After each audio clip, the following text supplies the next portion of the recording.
그리고 최고의 명당 자리를 지나서 꼭 소나무 있는 데가 최고의 명당 자리요. 이거는 값어치로 환산할 수가 없어요. 이 터 자체가.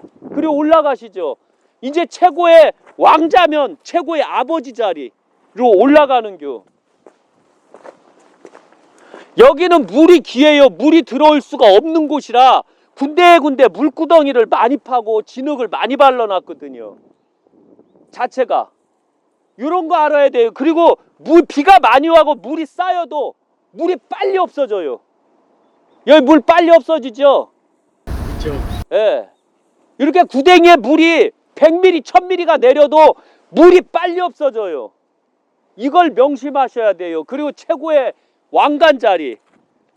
아셔야 되지만 아들이 최고인가, 아버지가 최고인가를 알아야 돼요. 아버지는 생고생 속에서 임금이 되지만 그 아들은 생고생 안 해도 임금이 되거든요. 그래서 편안하게 임금이 되는 자리, 생고생에서 풍파 속에서 임금이 되는 자리가 있어요. 바로 요 위가 바로 풍파 속에서 임금이 되는 자리거든요. 그러니까 바로 이 정주영 씨나 이병철 씨라고 보면 되는겨. 요 아래는 바로 이건희 씨라고 보면 되고. 쉬운 얘기로. 그리고 여기 생고생 속에서 재벌이 되는 자리. 전에 한번 촬영했죠. 여기가 바로 생고생 속에서 재벌이 되는 자리. 그러니까 재벌의 일대가 돼요. 그리고 원래 이 돌은 여기에서 나올 수가 없는 돌이에요. 전에 말씀드렸죠. 요 돌은 자면에 있으면 안 되는 돌이요. 이 돌은 여기다가 쌀장고 저장하기 위해서, 물을 저장하기 위해서, 지붕을 쌓기 위해서 그 집 디딤돌로 가져온 거거든요. 저 아래에서. 여기 돌이 아니에요. 왜 여기 돌이 아닐까요? 산 위에 돌은 거칠어요. 산 아래 돌은 부드럽고요. 왜? 물에 의해서 쓸리면서 부드럽게 깔리거든요. 근데 여기 돌은 보면 물에 의해서 쓸린 돌이거든요. 이게 물에 의해서 쓸린 돌. 아니면 하도 오래됐기 때문에, 백제시대였기 때문에 압착이 돼서 생긴 돌이요. 그런데 100% 이거는 물에 의해서 쏠린 돌이요. 풍수를 할 때는 의심적인 게 많아요. 저도 그 부분에서 많이 속고 이랬거든요. 자면에서 속았어요. 저는 도저히 맨 처음에 조사할 때는 도저히 이런 게 나와서는 안 되는데 나왔다는 점이죠. 그런데 나중에 알고 보니까 여기가 바로 백제 때 쌀을 저장했던 창고였기 때문에 저 밑에 하천에서 가져온 돌이더라고요. 매끈한 돌. 저는 그제서야 이것 때문에 그랬구나. 그래서 풍수를 할 때는 산의 이름도 알고 뭐든 다 알아야 되지만 더 정확한 것은 그 시대의 바로 역사를 알아야지만 요걸 정확하게 인지할 수가 있다는 점이라는 거죠. 우리는 이걸 정확하게 알아야 돼. 역사도 바로 후손들을 속인다. 그래서 후손이 속지 않으려면 바로 역사 공부를 더 정확하게 알아. 그리고 산의 명칭을 정확하게 알고 그 다음에 마을의 이름 명칭을 정확하게 알고 그 다음에 풍수를 해라. 제가 노무현을 엄청 싫어하는 이유가 바로 직관들이 정한 이름들을 도로명 주소로 다 없애버렸어요. 역사를 없애버린 게 바로 노무현이요.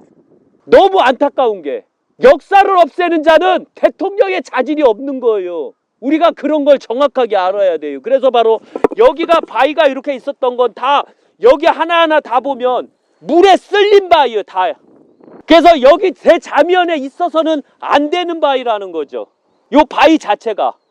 이게 풍수학에서 얼마나 중요한지 몰라요. 이게 왜 중요할까요? 풍수학에서 이 바위들이. 아래에서 나오는 바위는 깨끗하고 물에 쓸렸어요. 물에. 그런데 산 위에서 나온 바위들을, 깨진 바위들을 보면 삐죽하고 거칠어요. 양면이. 그리고 물에 쓸린 흔적이 별로 없어요. 겉바위는 쓸린 흔적이 있지만 내려오면서 깨진 바위들은 다 삐죽하고 쓸린 흔적이 없어요. 이게 바로 풍수의 비기라는 거예요.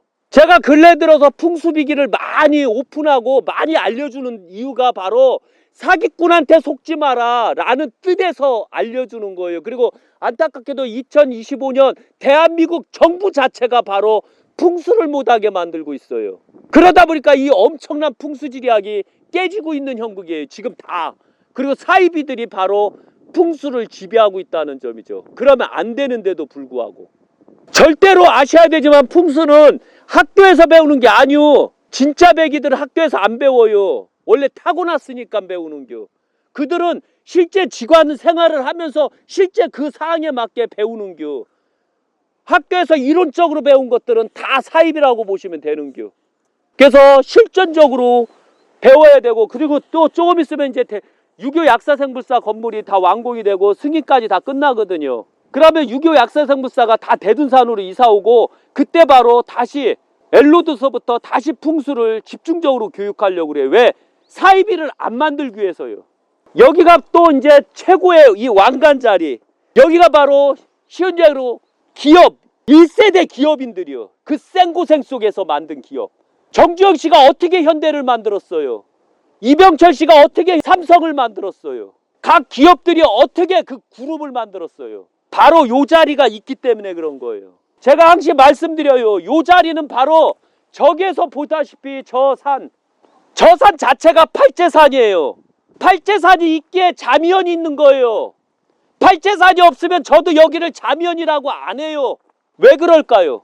이것은 바로 오랜 세월 속에서 선인들이 세상을 내다보고 깨우친 자들이 저 산을 팔재산이라고 이름을 붙였기 때문에 그런 거예요. 팔재산은 바로 8팔방에 큰 부자가 나오고 큰 쌀을 엄청나게 많이 가둘 수 있는 자가 나오고, 팔재산이기 때문에 재물을 가두는 산이라는 의미를 두는겨.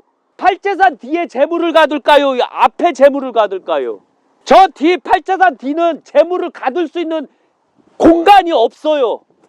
그러나 팔재산 남쪽을 향하고 있는 방향에서는 재물을 가둘 수 있는 그 공간이 있고, 바로 그 공간을 만들어졌을 때 바로 자면이 만들어지는 거죠.